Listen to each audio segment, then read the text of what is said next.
अस्सलामु अलैकुम वरहमतुल्लाह। तो उम्मीद है कि अल्लाह ताला के फ़ज़ल से आप सभी खैरियत से होंगे। आज का ये जो हमारा लेक्चर होने वाला है इसमें हमें डिस्कस करना है मिडीवल इस्लाम का जो इस्लामिक पॉलिटिकल थॉट था उसके बारे में और उस वक़्त की 2 नोटेबल कंट्रीब्यूशंस की गई थी यानी कि 2 ऐसे स्कॉलर्स थे जिन्होंने इसमें कंट्रीब्यूट किया था। सबसे पहले अल-फ़ाराबी था और अल-गज़ाली था। यानी मिडीवल इस्लामिक पीरियड में जो पॉलिटिकल थॉट था वो कैसा था यानी कि कैसा होना चाहिए उस वक़्त के जो मुस्लिम स्कॉलर्स थे उन्होंने कैसा कंट्रीब्यूट किया, कौन-सी टीचिंग्स दी है उस रिलेटेड। और अगर हम देखें ये जो मिडीवल इस्लामिक पॉलिटिकल थॉट था, ये बहुत ही रिच एंड डाइवर्स था यानी कि इसमें डिफरेंट डिफरेंट अलग-अलग किस्म के टॉपिक्स थे, अलग-अलग किस्म की टीचिंग्स थी। और उसी के रिगार्डिंग इसी पॉलिटिकल थॉट के रिगार्डिंग 2 ऐसे स्कॉलर्स हैं, प्रोमिनेंट स्कॉलर्स हैं, इस्लामिक स्कॉलर्स हैं, अल-फ़ाराबी और अल-गज़ाली जिन्होंने अपना रोल अदा किया है इसको कंट्रीब्यूट करने में यानी इसमें अपनी लेजेसी, अपनी टीचिंग्स प्रोवाइड करने में। इस पॉलिटिकल फ़िलॉसफ़ी में यानी कि पॉलिटिकल सिंपली कॉन्स्टिट्यूशन हम इस वक़्त पॉलिटियन इस्लाम की बात कर रहे हैं, ओके?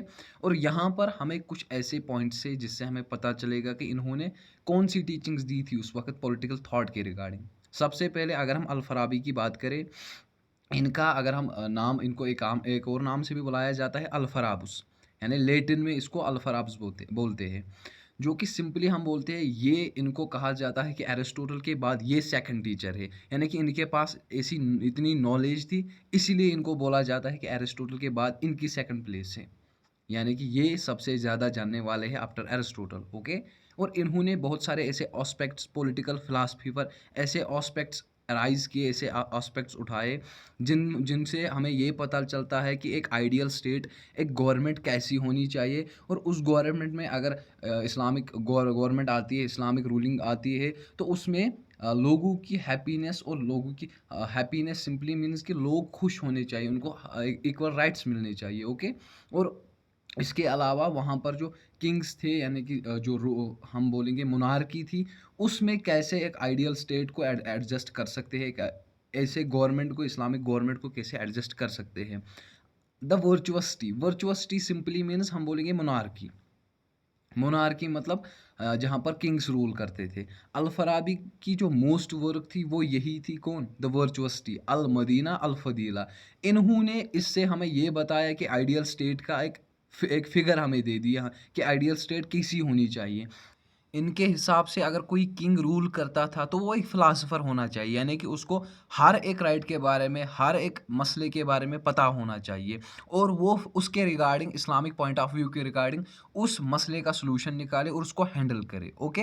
यानी कि इनके हिसाब से जो रूलर होता था, रूलर होना चाहिए था, वो लोगों के टुवर्ड्स मॉरल होना चाहिए और इंटेलेक्चुअल एक्सीलेंस उसमें होनी चाहिए। क्या मतलब मॉरल होना चाहिए कि उसमें गुड क्वालिटीज़ होनी चाहिए, गुड बिहेवियर होना चाहिए। उसको पता होना चाहिए कि what is right and what is wrong. यानी कि इनके हिसाब से एक आइडियल स्टेट की ये एक विज़न था उसका, थोड़ा बहुत उसकी फ़िगर थी। अब उस आइडियल स्टेट में रिलिजन का कैसा रोल रहता था? यानी कि इनके हिसाब से रिलिजन कैसा काम करता था एक आइडियल स्टेट में, एक इस्लामिक गवर्नमेंट में? इनके हिसाब से अगर हम देखें ये कहते थे कि इसमें आइडियल स्टेट में इस्लामिक गवर्नमेंट में रिलीजन एक इम्पॉर्टेंट टूल है, मेन कंपोनेंट है। लोगों को एक समान रखने में, लोगों को भाईचारे में रखने में यानी कि ब्रदरहुड में एक समान लाने में रिलीजन का एक अहम रोल है किसमें? आइडियल स्टेट है इस्लामिक गवर्नमेंट में। जहाँ पर जो लोगों की नीड्स के मुताबिक हमें इस्लामिक लॉ में ऐसे प्रिंसिपल्स निकालने चाहिए, ऐसे प्रिंसिपल्स अप्लाई करने चाहिए जो लोगों के रिगार्डिंग वेलफेयर प्रोवाइड करें। इनका मकसद था, इनका कहना था कि अगर हम देखें जो रूलर है, वो रिलीजियस बिलीफ्स को एक नई शेप देना चाहिए। यानी कि वो रिलीजियस बिलीफ्स को एक तो स्ट्रॉन्ग बनाना चाहिए और ऊपर से उसी रिगार्डिंग वो लोगों के टुवर्ड्स बहुत ही ज़्यादा हम्बल होना चाहिए। अब इस इस्लामिक गवर्नमेंट में एथिक्स और पॉलिटिक्स कैसे होने चाहिए? Ethics simply what is right and what is wrong, कैसे हमें कौन-कौन से कानून हमें लागू करने चाहिए और उनके असर के उनके मतलब हम बोलेंगे उनके डिसएडवांटेजेस और एडवांटेजेस कैसी होनी चाहिए। और इनका मानना था कि अगर एक इंडिविजुअल इंसान कुछ अच्छा हासिल करना चाहता है, कुछ अगर एक इंसान को कुछ अच्छा हासिल करना हो, तो उसके लिए उसको अपना कैरेक्टर यानी कि एक अपना कैरेक्टर को हम्बल बनाना चाहिए towards the prosperity of the state यानी कि लोगों की भलाई के लिए उसे अपने आप को सबसे पहले बदलना चाहिए। खुद के अंदर अगर वो बदलाव लाता है तभी वो अपनी स्टेट में इस्लामिक गवर्नमेंट में बदलाव ला सकता है। ये था इनका थॉट रिगार्डिंग इस्लामिक गवर्नमेंट। अब हम देखें जो अल-गज़ाली थे, ये भी एक फ़िलॉसफ़र, ये भी एक इस्लामिक फ़िलॉसफ़र थे। इन्होंने भी पॉलिटिकल थॉट में इस्लामिक स्कॉलर थे, यानी कि इन्होंने हर एक फ़ील्ड में अपनी कंट्रीब्यूशन दी है। ओके, तो इनके हिसाब से भी जो इन्होंने इस फ़िलॉसफ़ी को, पॉलिटिकल थॉट को फिर से रिवाइव किया, इस्लामिक फ़िलॉसफ़ी को फिर से रिवाइव किया।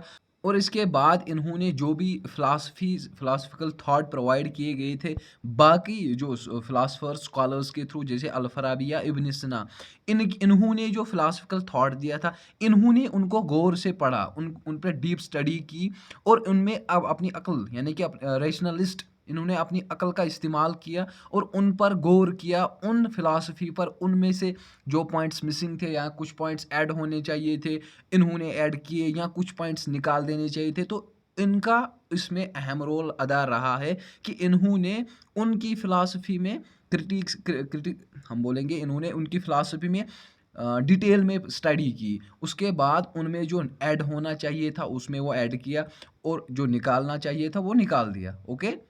मतलब ये भी एक अच्छे, इन्होंने भी एक अच्छा पॉलिटिकल थॉट प्रोवाइड किया था, लेकिन उन्होंने भी एक अच्छा पॉलिटिकल थॉट प्रोवाइड किया था। ओके, अब यहाँ पर एक और हम बोलेंगे दूसरा फैक्टर है इंटीग्रेशन ऑफ सूफीज़्म।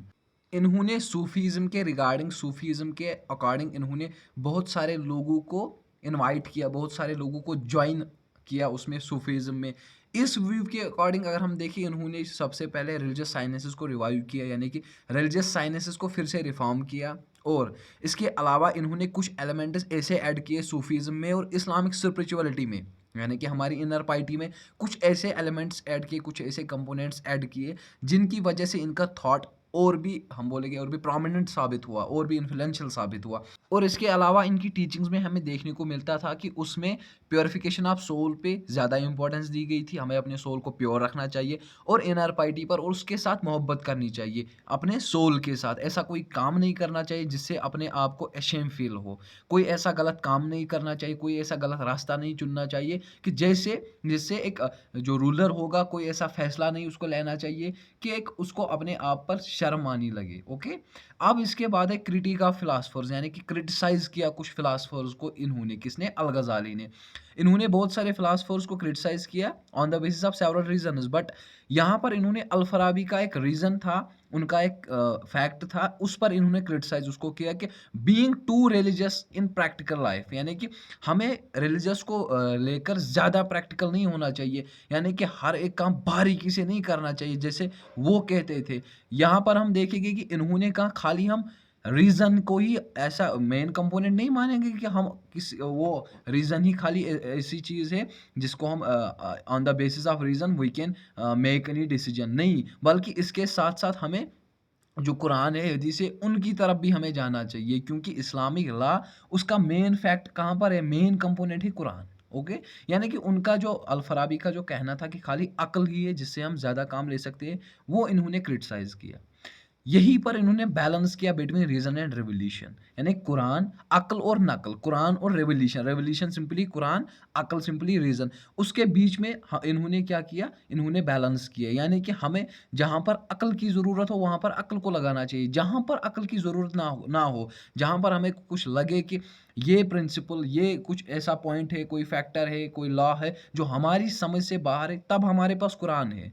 तो सिंपली उससे एक अच्छा मॉरल उसमें अडॉप्ट होता है एक रूलर में, अगर वो ऐसा इनकी पाथवे को वो फॉलो करे, यानी कि इनको बैलेंस करे, इसको अक्ल को और नकल को, रेवोल्यूशन कुरान को और अक्ल को वो बैलेंस करना चाहिए। और इनकी पॉलिटिकल फिलॉसफी, यानी कि पॉलिटिक्स के रिगार्डिंग इन्होंने क्या कहा था? इन्होंने कहा ज़्यादा जोर दिया किस पर? इंपॉर्टेंस ऑफ जस्टिस पर। According to the Islamic governance इन्होंने कहा कि उसमें जस्टिस होना चाहिए। और इनके हिसाब से इनका मानना था कि एक रूलर जो होगा, जब भी वो कोई लॉ लागू करेगा, अप्लाई करेगा, उस वक़्त कोई डिस्क्रिमिनेशन नहीं होनी चाहिए high class with low class, यानी कि हर किसी के लिए इक्वल राइट्स होनी चाहिए।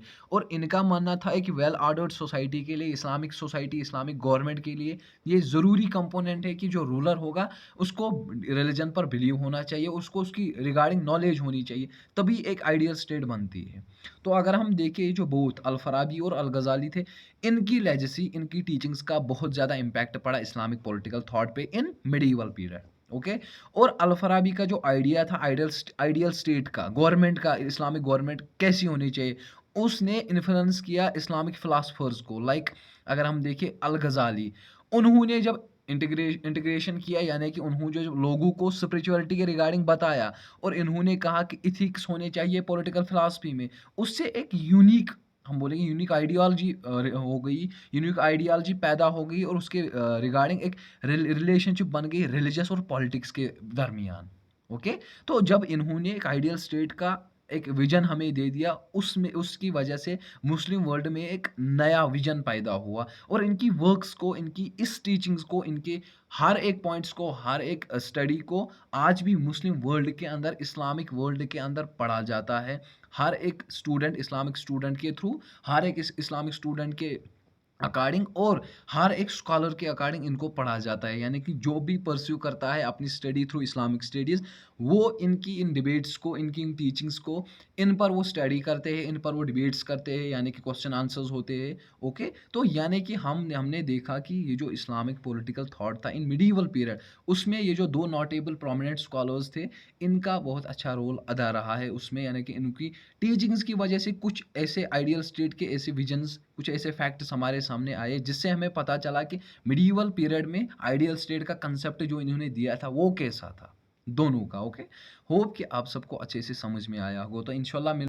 और यहाँ पर आप एक बात नोट कीजिएगा, मैं आपको हर एक वर्ड की पर्टिकुलर वर्ड की मीनिंग नहीं बताता हूँ, क्यों? क्योंकि आपके सामने दिया गया है, आप खुद भी इसको देख सकते हैं, बट मैं आपको खाली कंसेप्ट क्लियर करता हूँ, ओके। मैं आपको खाली एक थोड़ा सा विजन देता हूँ कि कैसे कैसे क्या हुआ था, ताकि आपके दिमाग में एक आइडियोलॉजी पैदा हो, एक विजन पैदा हो, एक इमेज क्रिएट हो कि कैसा कैसा हुआ होगा उस टाइम में, कि कैसे इन्होंने अपनी जो टीचिंग्स प्रोवाइड की है वो कैसी होगी, उस वक्त का आपको थोड़ा बहुत एक विजन आता है। बाकी मुझे पता है आप उतने भी वीक नहीं हो, आप बहुत अच्छे स्टूडेंट हो माशाल्लाह, आपको अच्छे से समझ में आता भी है और आप अच्छे से समझते भी हो, वो आपकी कमेंट से ही पता चलता है। तो इंशाल्लाह मिलते हैं नेक्स्ट लेक्चर में नेक्स्ट टॉपिक के साथ, तब तक के लिए खुदा हाफिज़, टेक केयर।